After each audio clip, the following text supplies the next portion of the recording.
우리가 교통사고로 업무 중이라는 사고는 자동차 보험도 가능하고 산재도 가능하다 그랬죠. 자, 그럼 자동차 보험으로 하는 피해 보상이 있고 또 산재로 피해 보상을 받을 수가 있는데, 물론 자동차와 산재를 양쪽으로 둘 다 보상받을 수 없습니다. 어느 한쪽으로 선택이 됩니다. 이번 시간에는 자동차 보험보다도 산재로 우선 청구하는 것이 유일한 몇 가지 사유에 대해서 한번 살펴보도록 하겠습니다.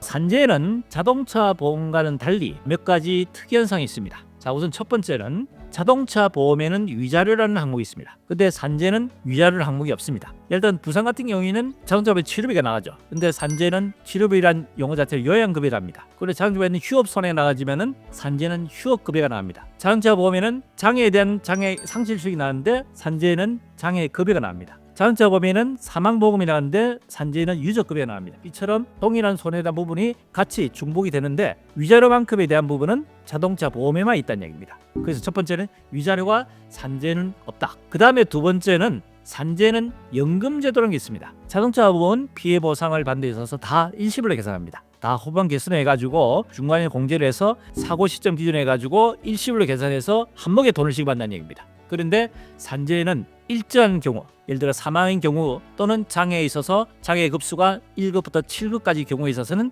장애연금으로 청구할 수가 있습니다. 아시겠죠? 그래서 연금 제도가 있다는 거. 그 다음에 한 가지 또 특이한 점은 자동차 보험은 피해자 과실이 있는 경우에는 과실 상계를 하게 됩니다. 피해자 과실인 경우에는 전 손해에 대해서 과실만큼에 대한 공제를 하게 되는데 산재는 과실 따지지 않습니다. 과실 따지지 않고 그대로 휴업급여, 장애급여, 유족급여, 평균임금에 대해서 정해진 급여 인수만큼은 인정하도록 되어 있다는 얘기입니다. 이것이 차이입니다. 자, 그렇다면 산재로 했을 때 자동차 보험을 청구하는데 유리한 부분 어떤 것이 있는지 간단하게 몇 가지만 살펴보겠습니다. 우선 첫 번째는 피해자 과실이 많은 경우입니다. 과실이 많은 경우에서는 자동차 보험에는 과실 상계하기 때문에 실적을 많이 다쳤다 하더라도 과실이 많은 경우에서는 피해 보상이 아주 적거나 보상금이 없을 수가 있습니다. 그렇지만은 산재는 과실 따지지 않기 때문에 이런 경우에는 산재를 청구하는 것이 유리하다. 자, 두 번째는 연금입니다.